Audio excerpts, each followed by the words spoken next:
that was fighting for gay rights, and people were killed. Nobody was killed at Stonewall. Nobody was killed. What's up, guys? So I've decided that I wanted to try something new today. Usually in every single one of my videos, I read off a script because it allows me to take all the information that I've researched and collect it in a way that's precise and adds momentum to the viewing experience of the video. However, there's been a couple times where I've sort of ad-libbed everything, and since a lot of you have recommended that I ad-lib once in a while, this video is going to be about the worst lip syncs in Drag Race Herstory. A lot of people think quitting is impossible, and honestly, sometimes it is, until I stopped trying to quit and started replacing the habit instead. That's where Fume comes in. It's not a vape, not an e-cig, and there's no nicotine or vapor involved. It's literally just flavored air, natural, non-toxic, and totally satisfying. Whether you're dealing with stress, boredom, or just like having something to reach for in social situations, Fume gives you a better option. This premium wooden design feels great in your hand, and it's got this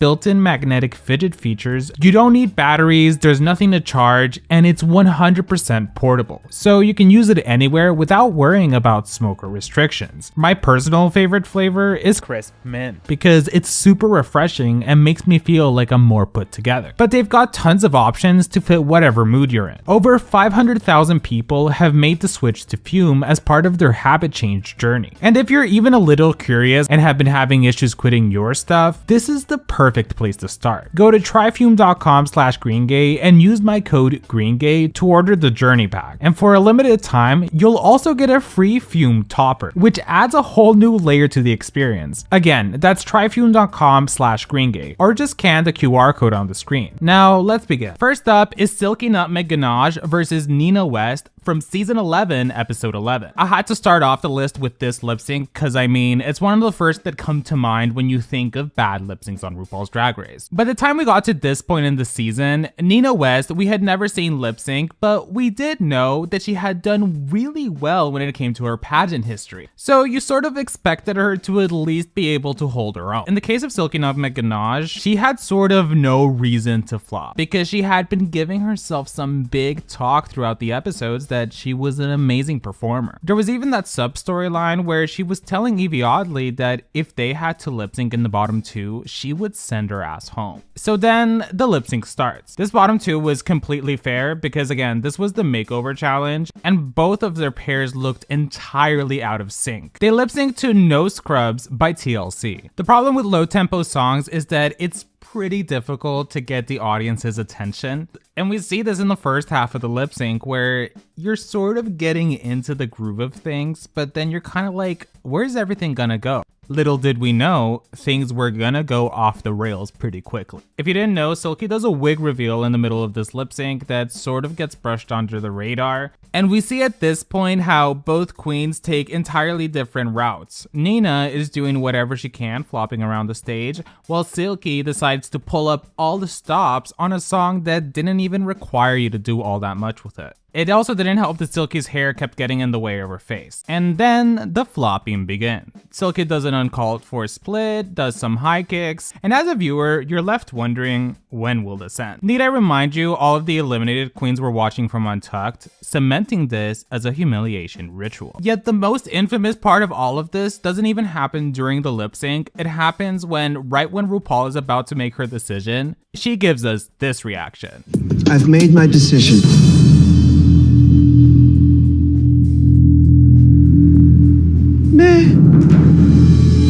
Therefore, if any lip sync in the double-digit era of the series deserved a double sachet, it was definitely this one. Next on the list, we have Vivian versus Honey Mahogany on season 5, episode 4. Given that this was very early in the season, neither one of these queens really caught the viewer's attention in terms of seeing them as someone that you were either rooting for or wanted to go further. Early lip syncs in the season tend to result in the bottom twos usually being queens that you don't really care who goes home, but you're still excited to see what they turn out at the lip sync, since at the end of the day, it is a way of sort of seeing a queen in a new light. Regardless, they get Oops, I Did It Again by Britney Spears. What I will say about this song choice is that while it is super catchy, what on paper seems like a good lip sync may not always come to fruition as one. The song itself is sort of one-dimensional and doesn't exactly have a lot of layers to it. If I had to choose anyone to win this lip sync, I would have chosen Honey Mahogany. Because out of the two, she actually gave a little bit more of an entrancing energy, specifically in the first half of the song. Because by the time you get to the second half, that's when you realize, oh, this is kind of boring. Regardless, even visually, Honey was more captivating, considering Vivian Panay was a lot smaller and was wearing darker colors. It does feel weird rewatching this because it feels like I remembered it being a lot worse than I originally imagined it. Now that I think of it, it's probably due to the fact that since then, we've seen dozens and dozens of lip syncs that are actually way worse. Regardless, this ends in a double elimination, the first one to ever happen in RuPaul's Drag Race Herstory. Which brings us to the second double elimination in Drag Race Herstory, in the Leila McQueen versus Dax ExclamationPoint lip sync, which happened on season 8, episode 2. Now this lip sync is not only one of the worst, but also one of the most disappointing things that we ever saw in this series of the show. Listen, I know it's different now that we have so much of a pool of lip syncs that have happened that accumulate in so many different songs from different artists. But back then, this was only the 8th season of the series. There was a lot of really iconic songs that people wanted to see, and they hadn't yet been chosen yet. I Will Survive by Gloria Gaynor was one of the songs that was the most highly requested by the fan base for years. I mean, pretty much every time a season ended, there was fans and forums being like, when are they gonna use I Will Survive as a lip sync song? Eventually though, they did. Leila McQueen had already lip synced the week before, so we did see that she was actually a good performer. And in the case of Dax ExclamationPoint, this was the drag mother of Violet Chachki, the queen that had just won season 7. If anything, going into this, you were kind of thinking to yourself that Leila was probably gonna go home unless she pulled out some amazing stunts. Since at the end of the day, these were the first 2 weeks of the series and you were already up for elimination twice. You ready? I'm ready. I'm ready. Probably the most iconic gay lip sync song. If you're ever gonna listen to a song, this is the song to do. That being said, it was a little awkward to include this little exchange between the judges because they never do it. So it was kind of like, what is going on? Instead of a feeling of being super hyped. Rewatching off the bat, both queens are kind of really head to head with each other. And as it goes, the energy does start picking up slowly. Yet as the lyrics of the song start getting more empowering, no one is really doing anything to communicate that. Instead, we see the queens constantly running into each other, seeming unsure of themselves and really just looking like they had only heard the song for the first time yesterday. And then it just gets more downhill from here. Leila McQueen takes off her dress, looking like a little toddler running around in a bra and panties with blue hair, and Dax ExclamationPoint rips off the bottom half of her dress and wails it around like dirty laundry. As a fan that watched this not knowing what was gonna happen, what I will say is that while the writing was on the wall, in the mind of a viewer, you were like,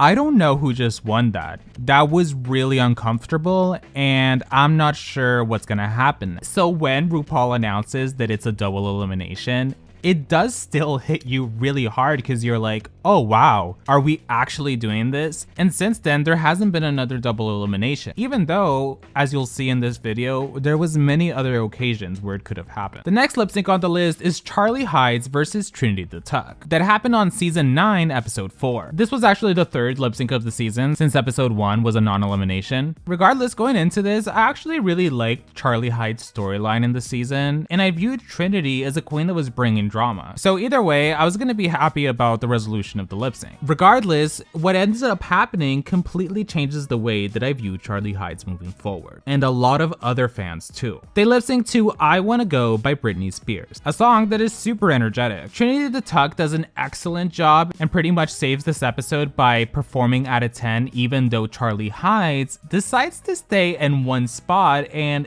doesn't really move from there. Like, you can understand that maybe she can't do the splits and do high kicks and all that, but I mean, she wasn't even moving her arms with that much emphasis. And as she says in her confessional, she doesn't really lip sync when she's in the UK, and all she needs RuPaul to say is to sashay away. Yet things get even more embarrassing when you can hear queens like Cynthia Lee Fontaine and Shea Coulee shouting at Charlie to bring more energy. They're literally trying to hype this girl up because she's not doing anything. And it is in its way an overall shocking moment, because you've had moments where one queen is outperforming the other, so you sort of know what the resolution is going to be, but usually even the person that's doing bad is trying their best, and you can tell. So to see Charlie not even bother and seemingly give up before things had started, it was really sort of jaw-dropping considering the opportunity that being on the series is. To no surprise, Trinity the Tuck ends up being saved, and Charlie Hides ends up being eliminated and would go on to come back to the reunion to talk about how she's not a good lip syncer because she's not good at making sushi. Up next, we have Acacia Forgot versus Armona Lisa from season 17, episode 1. I know a lot of you are probably surprised to see this on the list because this season did just finish airing. Yet I wanted to include it because, strangely enough, both these queens end up lip syncing to Yes and by Ariana Grande. This song was a huge hit from Ariana's recent album, so you can only imagine how much money production had to pay in order to get the licensing for it. What makes this lip sync bad to me is not necessarily that they did such a bad job performing, it's the fact that most of the time nobody even remembers that it happened. Like sometimes you'll be hearing Yes and in the radio and you'll be like, this could be a good lip sync song, and then you're like, oh wait, they did lip sync to it on season 17 episode 1. What probably didn't help either was that Lexi Love versus Crystal Envy, who lip synced to Alter Ego by Doechii, ended up being the viral lip sync of the episode. So when people think of the premiere, they think of that instead of Acacia versus Armona. Next we have Sugar versus Spice from season 15 episode 4. Considering the fact that they were twins, instantly you were zoned in on what we were about to see. It didn't matter where things went, this was gonna be something historical. Unfortunately, it all ends up feeling super flat. Both of them decided that instead of going against each other, they would end up going the route to just choreograph the whole song. Was cute at first when you realized what was happening, but then it just all starts to feel so chaotic. Maybe it was the fact that the song they lip synced to was rock inspired, which is the opposite of what you think of when you're imagining Sugar and Spice. Like if anything, I could have seen this actually being a hit if they performed to, you know, a girly pop song. Yeah, we all knew what was gonna happen once we started seeing Sugar trip over the stage as she was trying to run. Even the reveal of them having these weird teeth, which was cut out of the original edit of the episode, sort of left you sitting there like, oh,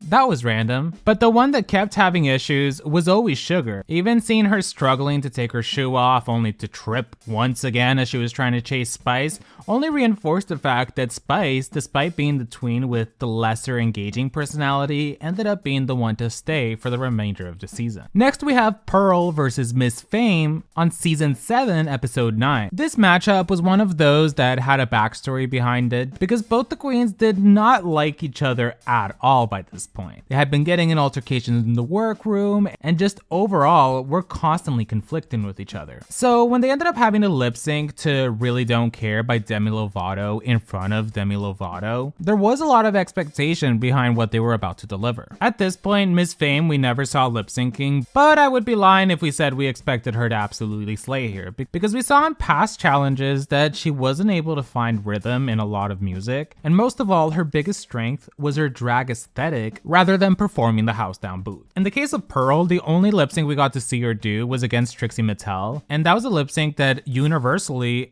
everyone thought she lost. So when we get to actually see her perform again, it only reinforced the fact that she actually only really had one specific style of performing, and it really was just her flaying her arms around. Miss Fame on the other hand seemed more focused on trying to remain as this like sensual persona that she forgot the fact that the song was just a fun little bop. Regardless, in my opinion, both these queens had pretty equal performances here, and I actually thought back then that this should have been a double elimination. Regardless, Pearl ends up staying and Miss Fame is eliminated. Next on the list, we have Shangela versus Venus Delight from season 3 episode 2. Season 3 episode 2 is actually season 3 episode 1 because the first official episode of the season was just a casting special where there wasn't actually any competition and they were just giving us insight into the queens that were auditioning for the series. Therefore, this lip sync had a lot of weight in it because Shangela had gone home first on season 2 and now she was at risk of going home first on season 3 as well. Venus Delight, we didn't know much about this point and she does go on to have a really controversial career. Just watch this video I made about her a while back if you want to know more. It'll be linked in the description. But yet what makes this lip sync bad is the fact that it got so physical. These queens were clearly running on a lot of adrenaline this week because as they're performing to The Right Stuff by Vanessa Williams, we see Venus Delight leave the stage, point at the judges, trying to get their attention, and suddenly we see her literally ripping stuff out of Shangela's dress just because Shangela had stepped in front of her. To which Shangela responds responds to by staying in front of her until she's pushed away. We see Shangela leave the stage too, Venus Delight swinging her wig like a weapon and throwing it at the other girls. And at one point she's just flinging things around, doing dips here and there, and quite literally you were sitting there thinking, are these girls about to have a fist fight? Because what is going on? Like, actually rewatching this, it's making me laugh a little bit because we would never see something like this happen again in the future. It was one of those perfect storms where you had two personalities that decided to go the route of sort of being crazy on stage and being really physical about it rather than just focusing on their own performance. But yes, this ends up resulting in Shangela being saved and Venus Delight being eliminated, and Venus became the first eliminated queen of season 3. Now, our first finale lip sync on this list is gonna be Asia O'Hara versus Cameron Michaels from the season 10 finale. I would consider this to be one of the saddest lip syncs in Drag Race Herstory because it was one of those where it was sort of set in stone that Cameron Michaels was gonna be going home to whichever queen she lip synced against that finale. Asia O'Hara was just such a really beautiful personality.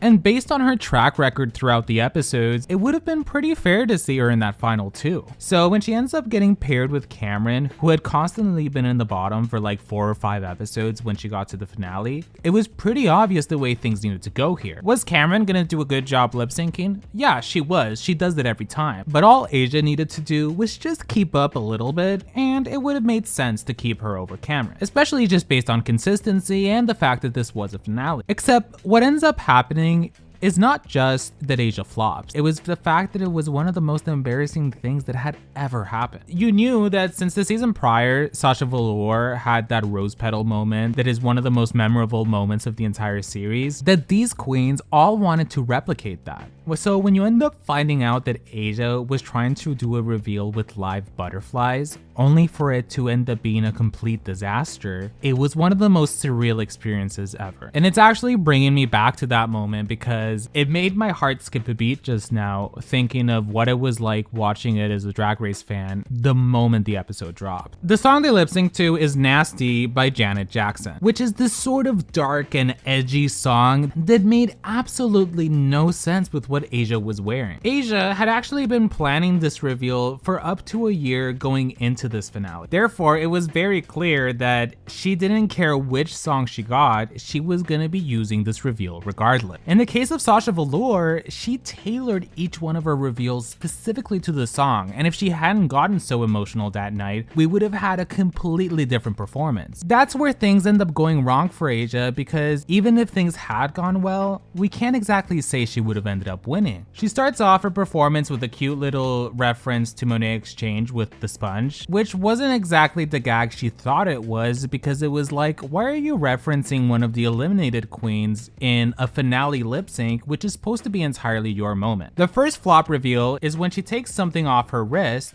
only to start literally flinging butterflies on the floor because the butterflies were either dead or sleeping. If they were sleeping, then most of them would end up dying as Cameron Michaels would end up body slamming herself on top of them. Asia takes off her left titty to reveal some butterflies stuck in what looked like spider webs, then literally just starts throwing her titties in the air hoping that the butterflies would just start flying. Yeah, the audience's reaction speaks for itself. Regardless, throughout the second half of this lip sync, Asia shows she's actually a good dancer, and it makes it even sadder because if she had just decided to keep things simple, this probably would have been a cakewalk for her. Instead, it ended up being her handing a win to Cameron Michaels and creating one of the darkest moments in the history of the franchise. Next on the list, we have Mimi Imfurst versus India Farah from season 3, episode 4. This is the second selection from this season, and it's actually a running theme that I've noticed that in season 3, the queens got really physical with each other. This lip sync isn't necessarily a bad showdown between the two, it's the fact that there was one specific moment that completely shifts the tone of the performance for both. They performed to Don't Leave Me This Way by Thelma Houston. Mimi had a lot more of a campy way of engaging with the viewers, and actually I do think she had the better performance of the two had this next event not happened. The first one is when Mimi reveals into a dress and almost trips on her outfit, and then proceeds to try to block India from the field of view of the judges, and she wasn't even subtle about it. Then things get worse when India walks off the stage and Mimi comes down under her and lifts her from the ground. Everything goes in slow motion in and you hear India yelling to production to get her off of her. And with all the drama going on, India somehow ends up losing her wig and we just see a scarf hanging out from the back of the stage and we don't even know how that scarf even got there. But once it's all done, RuPaul calls out Mimi Imfurst's name and tells her that drag is not a contact sport, subsequently eliminating her from the season. The second finale performance that we have on this list is Rosé versus Kandy Muse for the season 13 finale. Now they performed to Work Bish by Britney Spears, but it's Rosé that actually leaves a lot of viewers disappointed with what she goes on to do. It's important to note that for context, Rosé had caused an injury to herself that morning on her ankle. Basically, in simple terms, her ankle went cleek and she was having a hard time right now because it was super swollen and she couldn't exactly put that much weight into. Yet the negative factors of her performance that yes, she goes on to lose was how there was a lot more elements beyond just her physical abilities that caused her to have a downfall here. Out of the two, Kandy Muse had the worst track record on paper. Considering Rosé had the better track record, you sort of felt that she had the upper hand and just needed to keep up with Kandy or do slightly better, and she was gonna move on to the next round. Kandy Muse proves here why she's one of the best contestants from the series, as well as going on to be a runner-up, because she has an understanding of the layers that you need to add when you're performing a song. Rosé starts off in this cute little pink suit, but not even like 15 seconds into the lip sync, she teases a reveal when she opens up her jacket to reveal a really ugly bodysuit. This outfit was just super unflattering and gets even more unflattering with the more clothes she takes off. What's interesting about Rosé's performance style is that she does go all out with high kicks and dips that not all performers can do, but weirdly enough, even though visually she can do it, it also just seems like she doesn't know how to do it either because it just feels so static, which is a critique that a lot of fans have had throughout her lip syncs on the season. This contrast between her and Kandy only makes Kandy look a lot more controlled. If this lip sync had happened throughout the season, I wouldn't have included on this list, but it's the fact that this was a finale showdown that as an audience you have a lot of high expectations for. I mean, even the audience walked out of this performance. Next on the list we have Latrice Royale versus Trinity the Tuck on All Stars 4 episode 7. This was a lip sync for your legacy, which meant they were the top 2 of the challenge. What made this interesting kind of cool, it was that Latrice had returned to the competition the episode prior, thanks to winning the lip sync Lollapalooza, and instead of going home right away, which tends to be the case with returnees, she ended up actually flourishing and landing in the top 2. Only Trinity comes out dressed as a really old person, and there was already a sort of a smell in the air that this was about to stink. It's never really been that funny, the quote-unquote comedy that exists when people dress up as old people and just try to goof off because look how silly this old person looks dancing. And while it is amusing to some, it can get really tired really quick. The gag in itself only really lasts like the initial 5 seconds before you realize that it's pretty in one note. They perform to You Spin Me Round by Dead or Alive. Trinity stays in character throughout, and I guess the old person she was playing was not just a senior, but also extremely grotesque. I mean, she was literally sticking her tongue out, her cleavage was sagging, and I don't even want to include the full shot in this video because I might end up getting demonetized. Latrice actually has a more controlled performance and is the clear winner, but even she sort of starts to go off the rails when she begins to straight up roll around the stage. Yeah, what Trinity was doing just came across as really gross. Regardless, since it was a lip sync for your legacy, nobody went home that episode, but Latrice obviously won. Moving on to one of the more infamous ones on this list, which is Latrice Royale versus Kenya Michael on season 4, episode 10. This showdown also featured a returnee, which was Kenya Michaels, who had been eliminated early on in the season and returned this week only to end up in the bottom 2 and subsequently getting eliminated again. While it was sort of obvious that Latrice was gonna outperform her, even though this was our first time seeing Latrice lip syncing, the way that this ended up being the most contrasting performances in Drag Race Herstory up to that point, and arguably still to this day, was a clear lesson even for the viewer's experience that just because you can do a bunch of tricks as a performer doesn't mean that it always fits the song. They performed to You Make Me Feel Like a Natural Woman by Aretha Franklin. Right away, Kenya gets into it doing some ballet moves, shoving her legs in the air, and seemingly trying to dance around Latrice, while Latrice is just super controlled, trying to invoke emotion of what it means to be a woman, which is the message message in the song and taking the opportunity to use the fact that she was dressed as a pregnant lady to showcase the layers that exist within being a woman and the journey of motherhood. To match this, Kenya rips her wig off for no reason and now no longer has shoes on her feet, all while a beautiful and grandiose Latrice looks down on her as if Kenya is her little child who's now frolicking around the flowers. We will never truly know what was going through Kenya's mind at this moment, but you know damn well that she thought she was eating up Latrice and was shocked when Rue announced that Latrice was gonna stay and she was gonna be eliminated. Now this next lip sync you might not have heard of because not a lot of people watch Canada's Drag Race, but on season 2 episode 7 we had the face-off of Kamura Amour versus Geometric. To add a little context, between these two, Geometric was seen as one of the front runners and most likely to make it to the end of the competition, while Kamura Amour was sort of fading into the background throughout these episodes, yet she had some standout moments. They performed to a song called Get Down,